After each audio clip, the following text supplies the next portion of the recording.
palabra la asambleísta Natalie Vittel.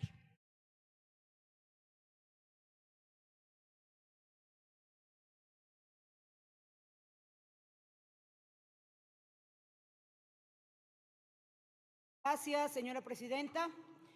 En este proyecto de ley, y como corresponde en primer debate, son las aportaciones que se hagan al mismo en pro de mejorarlo o corregir algo que se haya encontrado. Y en base a eso, debo decir, para empezar, que se han identificado varios artículos que plantean reformas cuyo texto es exactamente el mismo que se encuentra vigente, lo cual sugiere mejor hacer una revisión del texto del proyecto contrastando con el texto que está en este momento vigente para que no hayan este tipo de errores, aunque igual les voy a señalar algunos.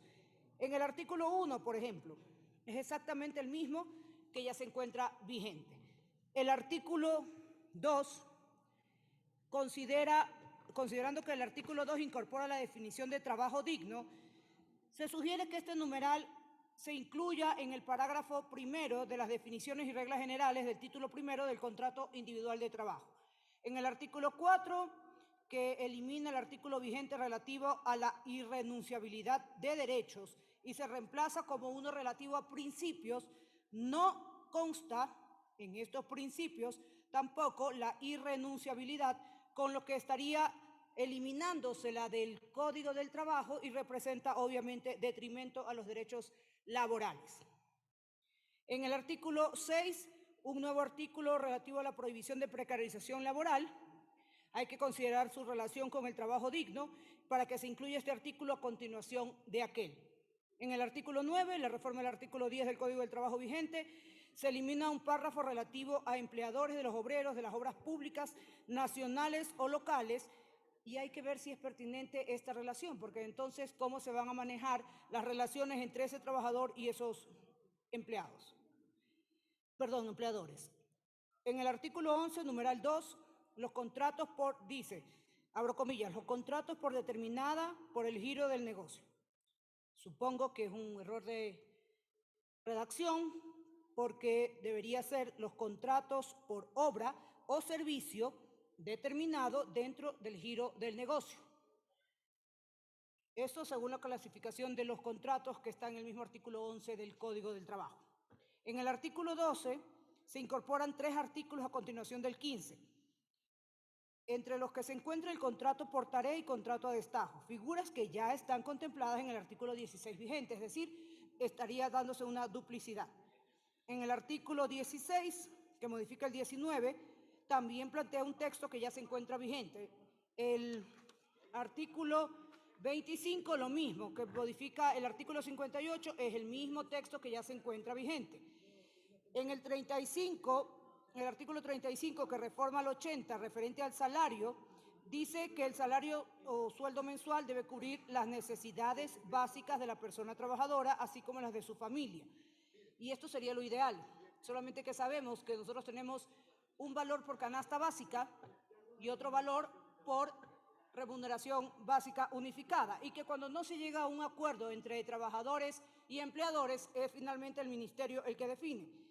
En ese caso se debe precisar además que es el Consejo Nacional del Trabajo y Salarios o por el Ministerio del Trabajo quien va a fijar este salario básico unificado y establecer en esto no solo las necesidades básicas, sino más bien lo que se mantiene en el día a día, hoy por hoy, que es el salario básico unificado. En el artículo 44, se suprime que le otorga al Ministerio de Trabajo y Empleo la atribución de resolver las dudas, pero no dice dónde tienen que acudir los usuarios ahora que le quitan esta atribución al Ministerio del Trabajo. En el artículo 45, cuando hablan de la 14ª remuneración, también debe ser un error, se ha eliminado la palabra mensual y solamente dejan que es la 12ª parte de la remuneración. Eso significaría que tomaría un sueldo, lo dividiría por 12 y esa sería la 14ª, y tiene que especificarse cómo es la 14ª remuneración, una 12ª parte del total de los sueldos en el año. Adicionalmente, si un trabajador por cualquier causa saliera o fuera separado de su trabajo antes de las fechas mencionadas, tiene que recibir la parte proporcional de esa 14ª remuneración, que es lo que se encuentra vigente, pero aquí lo están eliminando, con lo que le quitarían ese derecho al trabajador.